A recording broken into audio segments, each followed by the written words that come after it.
ഉടമ്പടി തിരി കത്തിക്കുന്ന സമയത്ത് അമ്മ എനിക്ക് ആ തിരിയിൽ വന്നു. എനിക്ക് മനസ്സിലായില്ല അത് അമ്മയാണെന്നുള്ളത്. ഞാൻ തിരി കത്തിച്ചു കഴിഞ്ഞ് പ്രാർത്ഥനയൊക്കെ കഴിഞ്ഞ് കിടത്തി വെച്ച സമയത്താണ് ഞാൻ തിരി എടുത്ത് അലമാരിയിൽ കയറ്റി വെക്കാൻ വേണ്ടി പോയപ്പോഴാണ് അതിനകത്ത് മാതാവ് നിൽക്കണേ ഞാൻ കണ്ടത്.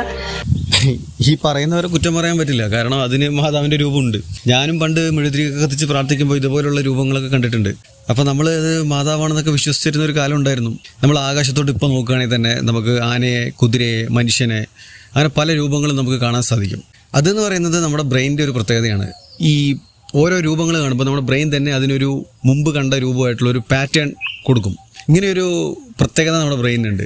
ഇപ്പോൾ ഈ സഹോദരി പറഞ്ഞ പോലെ ഈ മാതാവിനെ കണ്ടു എന്ന് പറയുന്നുണ്ടല്ലോ, അടുത്ത ദിവസം പ്രാർത്ഥിക്കുമ്പോൾ വീണ്ടും ആ മെഴുതിരി ഉപയോഗിച്ച് നോക്കി ആ മാതാവ് അവിടെ തന്നെ ഉണ്ടാവുമോ? മാതാവ് ഒരുക്കിപ്പോയില്ലേ? മനുഷ്യന്മാർ കഷ്ടപ്പെടുന്ന, സഫർ ചെയ്യുന്ന, പ്രകൃതി ദുരന്തം ഉണ്ടാകുമ്പോൾ പ്രത്യക്ഷപ്പെടാത്ത ദൈവമാണ് അല്ലെങ്കിൽ മാതാവാണ് ഇങ്ങനെ മെഴുതിരി ഉരുകുമ്പോൾ പ്രത്യക്ഷപ്പെടുന്നത്.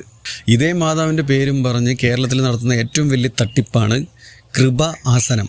അവിടുത്തെ പേപ്പർ, അവിടുത്തെ വെള്ളം, അവിടുത്തെ എണ്ണ, അവിടുത്തെ അത് ഇത് എന്ന് പറഞ്ഞിട്ടുള്ള സാധനങ്ങളൊക്കെ ഉപയോഗിച്ച് കഴിഞ്ഞാൽ നമുക്ക് സാമ്പത്തിക പുരോഗതി ഉണ്ടാവുക, നമ്മുടെ അസുഖങ്ങളെല്ലാം മാറ്റുക, നമുക്ക് പരീക്ഷയിൽ നല്ല വിജയം, വിവാഹം നടക്കും, നമുക്ക് വേണ്ട എല്ലാ നല്ല കാര്യങ്ങളും അവിടുത്തെ പ്രോഡക്റ്റുകൾ ഉപയോഗിച്ച് നമുക്ക് കിട്ടുന്നൊക്കെ പറഞ്ഞിട്ട് ലക്ഷക്കണക്കിന് വിശ്വാസികളാണ് കേരളത്തിലുള്ള ആളുകൾ മുഴുവൻ കൃപ ആസനത്തിലോട്ട് പോയിക്കൊണ്ടിരിക്കുന്നത്.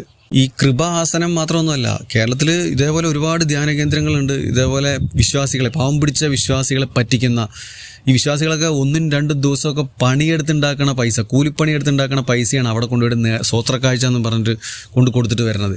അവിടെയുള്ള പുരോഹിത വർഗത്തിന് തിന്ന് കൊഴുത്ത് ഇങ്ങനെ ഇരിക്കാൻ വേണ്ടിയിട്ട്.